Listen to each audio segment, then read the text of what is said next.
Hi guys, welcome back Shweta Mahesh official. இன்றைக்கி என்ன video பார்க்க போகிறீங்கன்னா, ஆட்டுக்கால் பாயா பண்ண போகிறாங்க. எப்படி பண்ணுறேன்னு பார்க்கலாமா? வாங்க.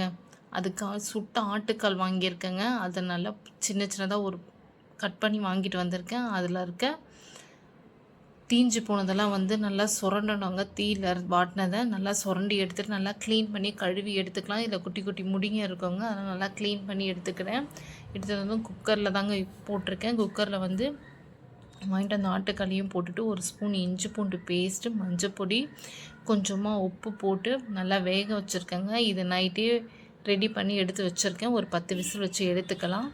இப்போ காலையில் தாளிப்பு கொடுத்துட்லாங்க. அதுக்கு எண்ணெய் சட்டி வச்சுட்டு அதில் ஒரு 4 ஸ்பூன் எண்ணெய் விட்டுட்டு பட்டை, லவங்கம், கிராம்பு, ஏலக்காய் இதெல்லாம் கொஞ்சம் எண்ணெயில் போட்டுட்டு ப்ரௌனிஷ் ஆன உடனே நான் சின்ன வெங்காயம் தாங்க எடுத்திருக்கேன். வெங்காயமும் தக்காளியும் ஈவனாக எடுத்துக்கலாம். நல்லா பொடிசாக கட் பண்ணிவிட்டு இதில் வதக்கியிருக்கேன். உங்களுக்கு எந்த அளவுக்கு கிரேவி வேணுமோ அந்தளவுக்கு எடுத்துக்கோங்க. வெங்காயம் நல்லா வதங்கினதுக்கப்புறம் தக்காளியும் கட் பண்ணி எடுத்துருக்கேங்க பொடிசாக. அதையும் இதிலே போட்டு நல்லா வதக்கி விட்டுக்கலாம்.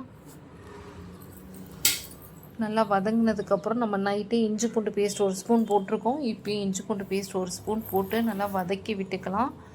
உப்பும் நைட்டு யூஸ் போட்டிருக்கோங்க. இப்போ இந்த குழம்புக்கு தேவையான அளவுக்கு கொஞ்சமாக தேவையான அளவு உப்பு போட்டு நல்லா வதக்கி விட்டுக்கோங்க. அதுக்குள்ளே இப்போ சைடில் மசாலா ரெடி பண்ணிடலாம்.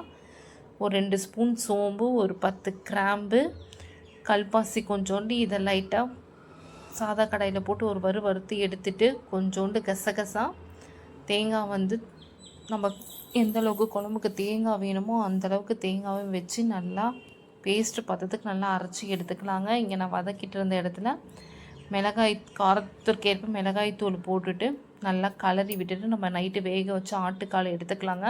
இதில் இருக்க கால் மட்டும் எடுத்து நம்ம இதில் போட்டுக்கலாம். நான் நைட்டு வேக வச்சது நல்லா வெந்துருச்சுங்க. ஆட்டுக்கால் பார்த்தாலே உங்களுக்கே தெரியும். இதை நல்லா வதக்கி விட்டுக்கலாங்க. நம்ம எவ்வளோக்குள்ளக்கு நல்லா கலரி வதக்கி விடுறோமோ அவ்வளோக்குள்ளக்கு மசாலாலாம் அந்த ஆட்டுக்காலில் ஊறுங்க.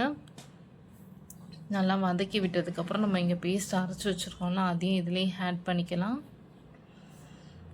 நல்லா கைவிடாமல் கொஞ்சம் நேரம் நல்லா கலரி விட்டு இறக்குங்க. கலரி விட்டதுக்கப்புறம் நம்ம இங்கே தண்ணியோட குக்கரில் இருக்குல்ல, அதில் நம்ம வெறும் ஆட்டுக்கால் மட்டும் தான் எடுத்திருக்கோம். அதுலேயே நம்ம இங்கே வதக்கி வச்சுருந்ததை இதிலே கொட்டிட்டு நம்மளுக்கு குழம்பு எந்த அளவுக்கு உங்களுக்கு தேவையோ அந்த அளவுக்கு மட்டும் தண்ணி சேர்த்துக்குங்க. எனக்கு கொஞ்சம் கெட்டியாக கொஞ்சமாகவே போதும். நான் கொஞ்சமாக தான் தண்ணி ஆட் பண்ணியிருக்கேன். திரும்பவும் விசில் வச்சு எடுத்துக்கலாங்க. அதுதான் நம்ம நைட்டு எந்த அளவுக்கு விசில் வச்சு எடுத்துக்கிறீங்களோ அதில் எந்த அளவுக்கு வெந்திருக்குன்னுட்டு உங்களுக்கு அந்த பதம் தெரியும்ல. நான் ஒரு 5 விசில் தாங்க வச்சேன். இந்த ஆட்டுக்கால் நல்லா ஆல்ரெடி வெந்திருந்துச்சு. இப்போ எலும்பு தனியாக சதை தனியாகவே வந்துடுச்சு. அந்த அளவுக்கு இருந்துச்சு. இதில் லாஸ்ட்டில் கொத்தமல்லியை போட்டு இறக்குனீங்கன்னு வச்சுக்கோங்களேன், சுவையான ஆட்டுக்கால் பாயா ரெடி. நீங்களும் உங்கள் வீட்டில் ட்ரை பண்ணி பாருங்கள். எங்களை வீடியோ உங்களுக்கு பிடிச்சிருந்துச்சுன்னா எங்கள் சேனலை சப்ஸ்கிரைப் பண்ணுங்கள், லைக் பண்ணுங்கள், ஷேர் பண்ணுங்கள், கமெண்ட் பண்ணுங்கள். பாய்.